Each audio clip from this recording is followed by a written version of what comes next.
అందరికీ నమస్కారం. పాకిస్తాన్ ఒక దేశంగా కొనసాగే అర్హత లేదు. తనకు ఏ దేశాల్లో ఎవరో న్యూక్లియర్ పవర్ ఇచ్చినా దాన్ని కాపాడుకునే శక్తి కూడా లేదు. ఒక చిన్న చిన్న యుద్ధాల్లో అసలు పోటీనిచ్చే తత్వం కూడా లేదు. ఇవన్నీ కూడా కాశ్మీర్పై ఉగ్రవాద చర్యల వల్లనే, ఉగ్రవాదం పోషించిన దానివల్లనే ఈ పాకిస్తాన్ అనే దేశం ఒక దేశంగా కొనసాగడానికి అర్హత లేకుండా పోయింది. అదే కాశ్మీర్ని వదిలేసి తన యొక్క పరిపాలన మీద దృష్టి పెట్టుంటే అసలు మిలిటరీనే అవసరం లేదు. నేపాల్, భూటాన్కి మన భారతదేశం ఎలా కవచంలా ఉందో పాకిస్తాన్కి కూడా ఒక మిలిటరీ వ్యవస్థ లేకుండా కూడా గడిపుండొచ్చు. ఇప్పుడు అన్ని దేశాలు ఆఫ్ఘనిస్తాన్, భూటాన్, నేపాల్ ఇలాంటివన్నీ కూడా భారతదేశంతో సఖ్యత వల్ల ఎంత సస్యశ్యామలంగా, ఎంత ప్రాబ్లమ్స్ లేకుండా ఎంత బాగున్నాయి. ఈ పాకిస్తాన్ జమ్మూ కాశ్మీర్లో ఉగ్రవాదుల వల్ల తనకు తనే సర్వనాశనం అయిపోయింది. బలూచిస్తాన్ ఇప్పుడు సపరేట్ దేశంగా ఏర్పడింది. బేషరతుగా నేనైతే బేషరతుగా ఒప్పుకుంటున్నాను. వాళ్ళు రిక్వెస్ట్ చేస్తున్నారు, మాదొక దేశంగా పరిగణించండి అని ఐక్యరాజ్య సమితిని, మన భారతదేశాన్ని అడుగుతూ ఉంది. నేనైతే బేషరతుగా సపోర్ట్ చేస్తున్నాను. బలూచిస్తాన్ ఒక దేశం, మన ఫుల్ సపోర్ట్ ఉండాలి. కావాలంటే ఇనిషియల్గా 1,00,000 మందిని సైన్యాన్ని పంపించాలి. వాళ్ళు మొదట ఇబ్బందులు పడవచ్చు. అవసరమైన ఆహార ధాన్యాలు, ఒక దేశం నెలకొనడానికి ఎటువంటి సహకారాలు కావాలో మన భారతదేశం సర్వం వాళ్ళకి అందించాలి.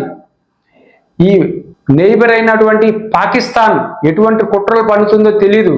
కాబట్టి ఆయుధ సంపత్తిని, 1,00,000 మంది మిలిటరీని బలూచిస్తాన్కి పంపించి ఒక మంచి దేశంగా అది తయారు కావడానికి మన భారతదేశం అన్ని సహాయ సహకారాలు చేయాలని నేను కోరుకుంటున్నాను.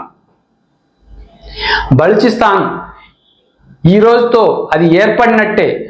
వాళ్ళు సపరేట్ జెండా ఏర్పరచుకున్నారు, అన్ని కార్యకలాపాలు కొనసాగిస్తున్నారు, ఒక సపరేట్ దేశంగా కొనసాగుతున్నారు.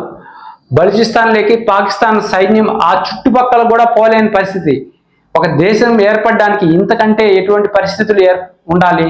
కాబట్టి ప్రపంచ దేశాలన్నీ కూడా ఈ బలూచిస్తాన్ని ఒక దేశంగా గుర్తించాలి. వీలైతే ఇప్పుడు బలూచిస్తాన్ 40% ఆఫ్ ద పాకిస్తాన్ ఉంది. ఇంకొక 20% ఆక్యుపై చేసుకుంటే 60% ఆఫ్ ద పాకిస్తాన్ బలూచిస్తాన్ అవుతుంది.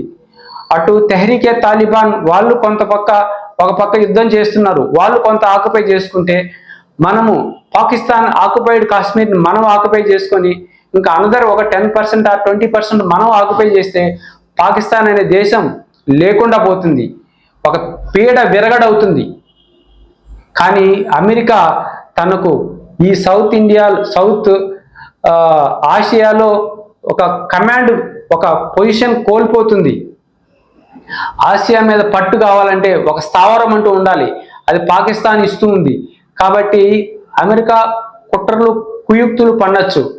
దానికి తగినట్లు భారతదేశం ఎదుర్కొని ఈ బలూచిస్తాన్ ఏర్పడడానికి పూర్తి సహాయ సహకారాలు అందించాలని ఆ సెంట్రల్ గవర్నమెంట్ని నేను రిక్వెస్ట్ చేస్తున్నాను.